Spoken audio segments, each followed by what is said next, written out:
Hello, dear fans, friends, and subscribers of Cricket Happenings. This is your host Ram, welcoming you all to the cricket show, Cricket Happenings. I know I have been pretty irregular with this Cricket Happenings show because of my basically I have been having some health issues, and yeah, I'm probably on the verge of recovery. But I'm back here connecting to you all on the Cricket Happening show. And what I have for you today is two matches that happened. One is India versus South Africa. It was an absolute run feast in the second T20 in Assam, in Guwahati, in Assam, where it was a sort of a really a very exuberant crowd which was there, and India didn't disappoint on a pitch which was very easy for batting. Not only the Indian batsmen, also the South African batsmen went berserk, and finally we could see some gem of an innings from Surya Kumar Yadav, KL Rahul, David Miller from South Africa. But in the end analysis, it was a high scoring game, and the South Africans lost the match by 16 runs, with India really doing something special here. And I'm told that India have never won a T20 series against South Africa in India. And that has been a bit of a surprise, but yes, it has happened. So finally, India has beaten South Africa in a T20 series in India. So that's one thing. And the next one would be, which was everybody were very eager to know the outcome of this. We are talking about a riveting series, T20 series that has happened between Pakistan and England, with both of the teams not giving an inch to each other. And it was absolutely set up for the decider, the finale at the Gaddafi Stadium in Lahore. But I have to say, the Pakistani fans were in for some disappointment as England went on to have a big win over Pakistan, as the Pakistan were beaten by 67 runs. David Mallon playing a fine hand with a sweet little knock of 78, and Harry Brook has made a real name for himself in this series. And yes, maybe be the player to watch for England in the T20 World Cup in Australia, according to me. As you know, all the teams are preparing itself to embark to Australia, get used to the climes of Australia, get used to some preparatory work in the camp in Australia. Harry Brook could be the real man to watch. And also for India, it could be Surya Kumar Yadav, who would be pulling the strings for India and could be the vital cog for India in the World Cup scheme of things. And India play in Australia.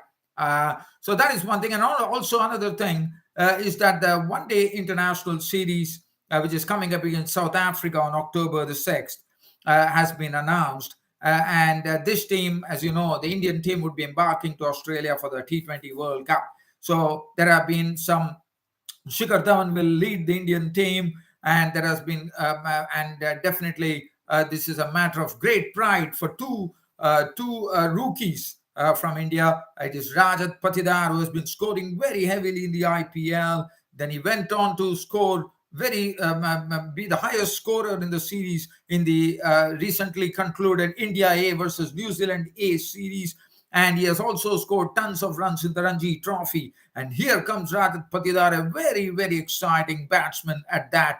Rajat Patidar, he has got an opportunity here as he has become a part of the Indian team for the ODI series against South Africa, which will be starting on the 6th of October. We have 3 ODIs coming up. Shikhar Dhawan will be leading the side. There's a lot of names which I'll be talking about. Also, there is a call-up for Mukesh Kumar, who actually is the opening pace bowler, who took 5 wickets against New Zealand A. He also gets a nod as well. So it's something interesting. Well, but first, let us head towards India versus South Africa. This was the game which was played, as I said, in Guwahati in Assam. And there was real speculation as to whether the weather would really play truant, because the forecast was for rain, cloudy conditions. But I have to say, the crowd were so confident that we had a sort of a really, really, as I said, exuberant crowd coming in for in Assam, in Guwahati, and the Baraspara Stadium. And we had a run feast, an absolute run feast, and a feast for the eyes for the for the spectators, the Indian spectators.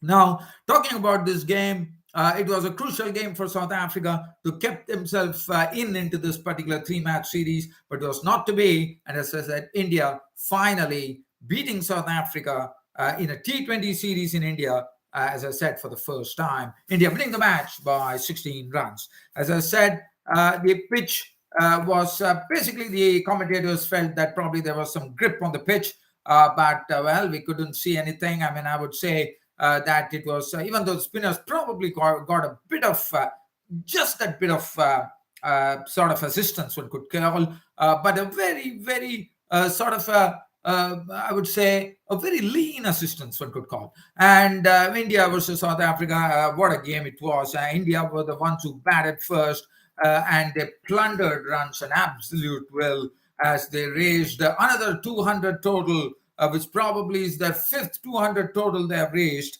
in the year 2022. And that should really give them great confidence moving into the T20 World Cup in Australia.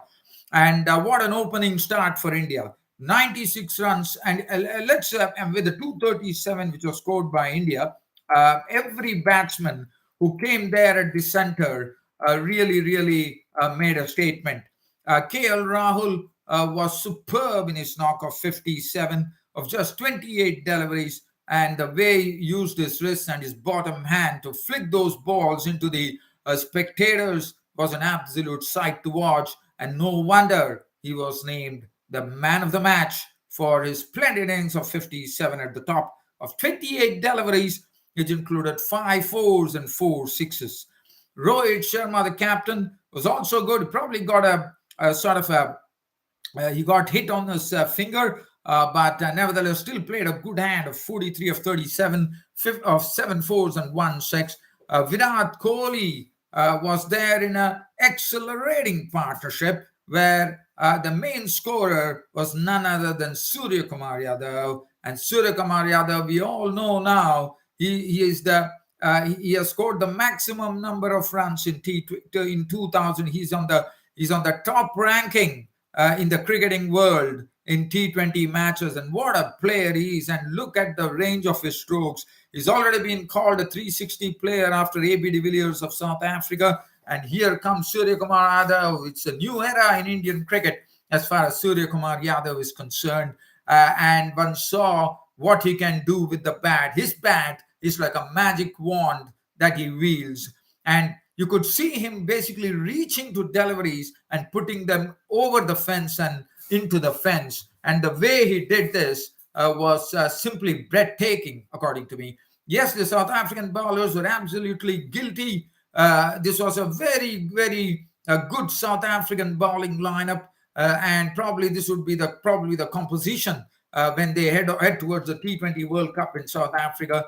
And I have to say, on this particular pitch, they found it a bit tricky. But also, one has to look into the fact the amount of full tosses that were bowled, the amount of half volleys.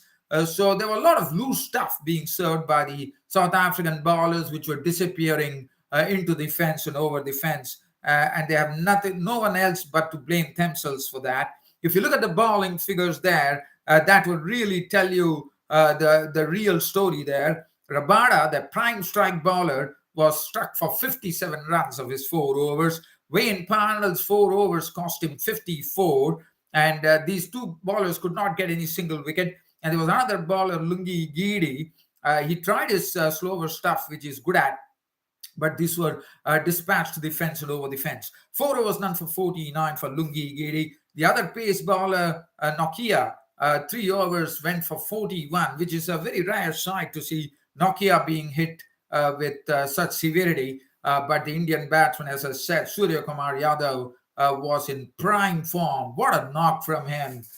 He careened to 61 unbeaten runs of 22 deliveries, which included 5 4s and 5 6s. And Dinesh Karthik was the one who applied the finishing touches, as he's known as the finisher for India, as he slammed 17 of 7 deliveries, unbeaten 17 of 7 deliveries, which included 1 4 and 2 6s. Virat Kohli was playing with a measured hand, but also we could see some real aggression coming in from Virat Kohli when he tried to put the ball over the top, hitting them down the ground, and also his deft placement, one could call, as he made 49 unbeaten runs of just 28 deliveries, which included 7 4s and one wonderful six that he hit.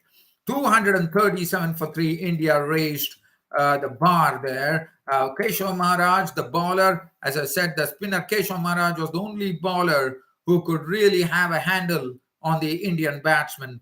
With 4 overs, no maidens, 23 runs and 2 wickets. He was the sole wicket taker with Surya Kumar Yadav run out, and Aidan Markram, the solitary over, going for 9.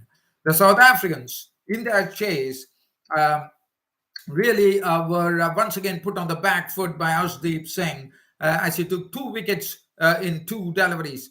In fact, he knocked off first Temba Bavuma, who was caught by Kohli of the bowling of Arshdeep Singh. He was taken at mid-off, tried to loft the ball over the infield, and that was the end of Temba Bavuma, the South African captain. And that was not a start what South Africans would have wanted, chasing 237. And then they lost the wicket of Really Rizzo. Now, Really Rizzo he failed in the last match as well. This is his first tour to India, I reckon, as far as international cricket is concerned, according to me. He has been a part of, if I'm not wrong, there was something that I don't remember the name. There was one particular tournament that was played where Really Rizzo has been a part of. I do remember. And Really Rizzo, I mean, I have to say that Indians have been lucky that they have been able to get Really Rizzo pretty quickly. He top-edged a hook shot when he tried to fetch a ball outside the off stump from Arshdeep Singh and paid the penalty as Karthik juggled before taking the catch, and Really Rizzo got out for a knot. And then Aidan Markram came in with Quinton de Kock, as you know, really trying to find his form, one could call. Aidan Markram was bowled by Akshar Patel after making 33 of 19. But then the man who really took the South Africans really close to victory, one could call, was none other than the master, David Miller. What a knock he played. He absolutely was matching what Surya Kumar Yadav did for India with a really a sort of a punishing knock, one could call. He almost took them to victory as 37 runs were needed of the final over, which was bowled by Arshdeep Singh in the final analysis, which definitely was not possible, with 6 6s to be hit. But David Miller, what a knock from him. It was really a sort of a really a wonderful capital knock, one could call. Not out 106 of 47 deliveries, 25. He hit 50 of the first 25 balls, and the other 50 coming off just 21 deliveries, which included 8 4s and 7 6s. And Quinton de Kock would be happy that he has come into some form. Not out on 69 of 48 deliveries, 3 4s, 4 6s. Game over. India winning the match by 16 runs and winning a series, a T20 series against South Africa in India for the very first time. As far as the bowling was concerned, Deepak Char was absolutely on the money. 4 overs, 1 maiden, none for 24. Arshdeep Singh won. I think Arshdeep Singh is going to learn a lot of things here as to what international cricket is all about, because he knows that he has a big test when he goes to Australian wickets. But let me tell you that Arshdeep Singh was thrashed all across the turf. I mean, initially he bowled well, but when he came back into his final bowling, David Miller really gave him some real tap there, as he was smashed for 62 runs of his 4 overs with 2 wickets besides his name. But Arshdeep Singh, definitely it would be a sort of a lesson for him, and I'm sure this is a learning experience for the young Arshdeep Singh, We all know that he has been a wonderful death bowler in the absence of Jasprit Bumrah, and India would like to see that Jasdeep Singh does the same when bowls well if at all Jasprit Bumrah is not fit, because as you know, Jasprit Bumrah is still a sort of a question mark. He's still not yet out of the World Cup. Let us talk like that. Jasdeep Singh, 4 overs, no maiden, 2 for 62, getting severely punished. Ravichandran Ashwin, 4 overs, none for 37. Akshar Patel went for 53 of his 4 overs, 1 wicket. Harshal Patel, 4 overs, went for 45. So the man of the match going to KL Rahul, and KL Rahul was very humble enough to say that he probably would have expected Surya Kumar Yadav to go and get the man of the match, but he said that he truly deserved it. But he said that he was absolutely surprised to get the man of the match, and I too thought so. But nevertheless, it's the match adjudicators who basically decide as to who gets the man of the match, and these are the cricketing experts. It was none other than the former great opener from India, Sunny Gavaskar.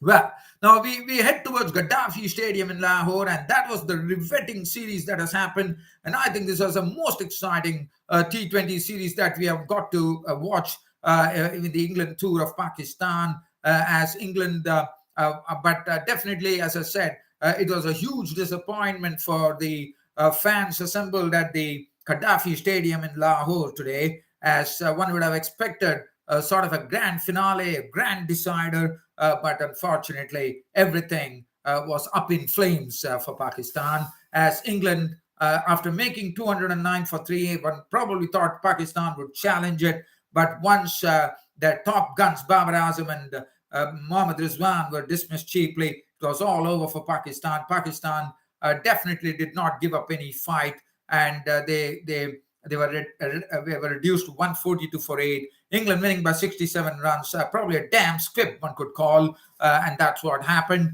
As I said, it was a bit of a disappointment for the Pakistan fans.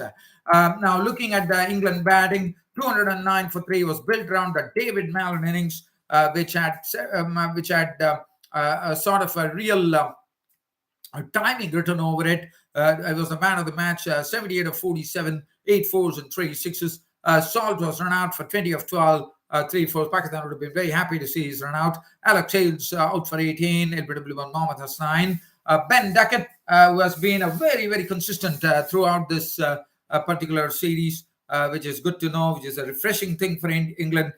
30 of 19 deliveries, 3 fours, 1 6. But Harry Brook, the man to watch for England in the T20 World Cup, according to me, has all the strokes, hits the ball straight, and when he hits it, it stays hit.